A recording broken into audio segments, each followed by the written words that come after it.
At some point in every serious life, there comes a turning, a moment when the noise of other people stops being comfort and starts being interference.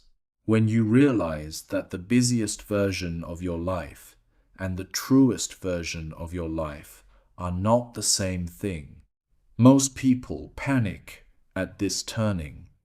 They fill the silence immediately with screens, with obligations, with the relentless motion of being needed and present and available.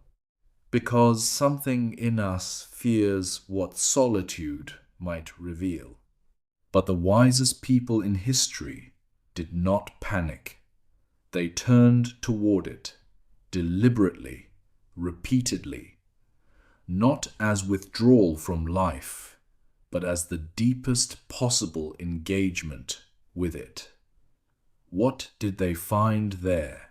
What kept drawing the greatest minds across traditions, across centuries, back to the same threshold of aloneness?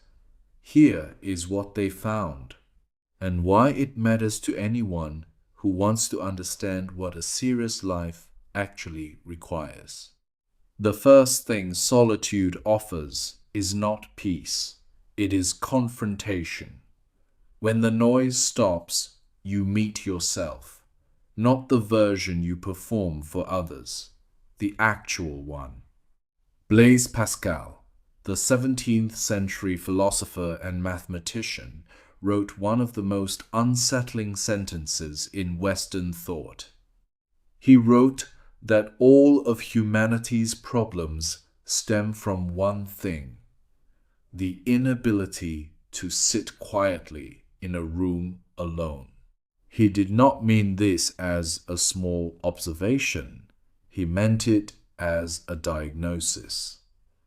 The compulsive need to be entertained, distracted, in motion, it is not energy. It is avoidance. The self that has never sat with itself is always running from something it cannot name. Truth 1. In solitude, you hear what the crowd cannot tell you. The desert fathers and mothers of the early Christian tradition retreated into the wilderness, not to escape the world, but to hear what the world's noise had been drowning out. They discovered that beneath the ordinary consciousness, there is another layer, quieter, more knowing, and completely inaccessible to the busy mind. The Taoist tradition calls this the still point. The Buddhists call it the space between thoughts. The Jungian psychologist calls it the deeper self. Every tradition has a different name for it, but they all agree on one thing: you cannot hear it while you are surrounded by noise. Truth 2.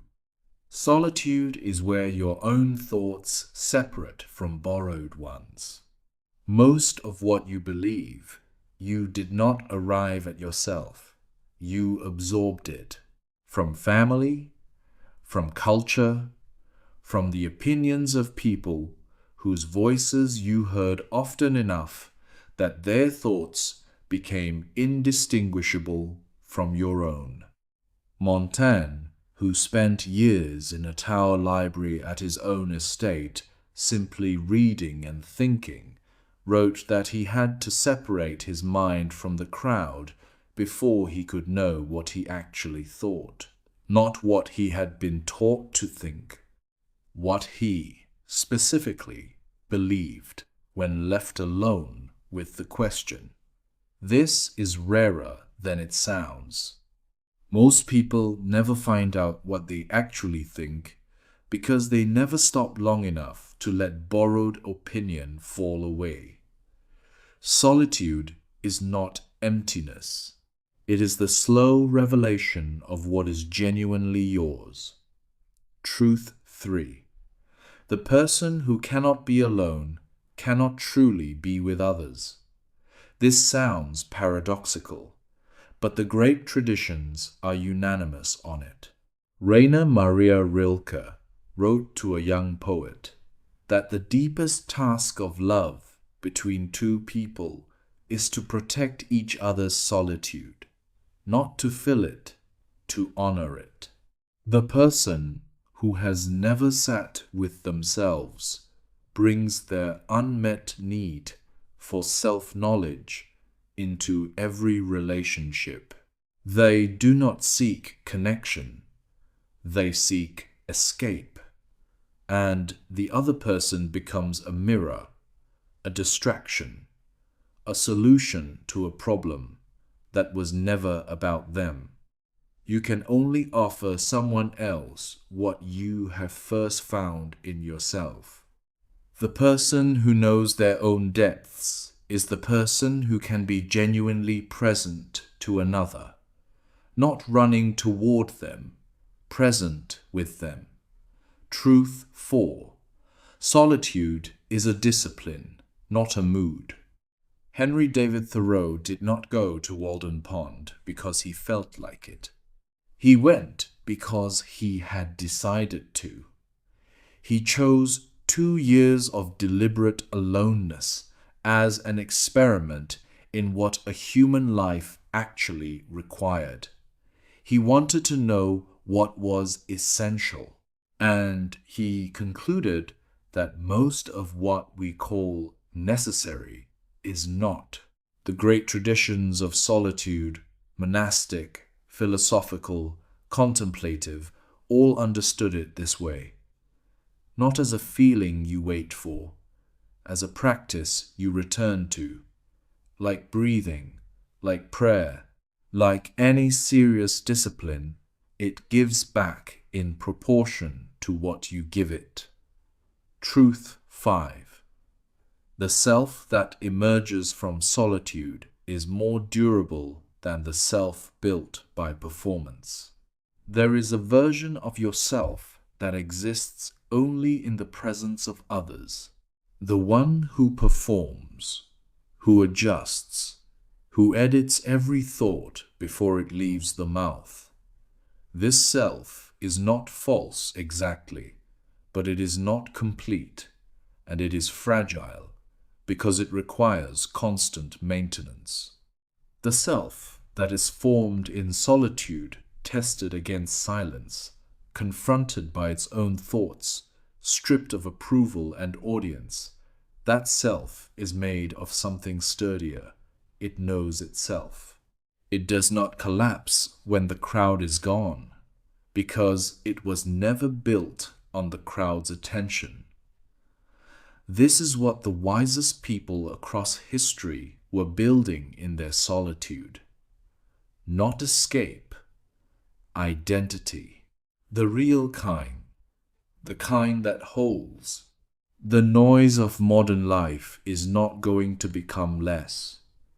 The pull of connection and distraction and obligation will not relax on its own. There is only one way to build a life that includes the depth solitude offers. You have to choose it, not in one grand gesture, not in a retreat or a sabbatical, though those have their place, but in daily acts of withdrawal. A walk without a phone, a morning without input, a half hour in which you allow yourself to simply be in the presence of your own mind. The great philosophers, the great mystics, the great artists, they were not more talented than you. They were more willing to be alone. And in that aloneness, they found what everyone else was too busy to look for. What waits for you in the silence of your own company is not emptiness. It is yourself, the real one, the one that has been waiting with remarkable patience for you to stop running long enough to listen. If this reached you at the right time, subscribe. We explore the deepest questions of human existence every week, so you can live yours more fully.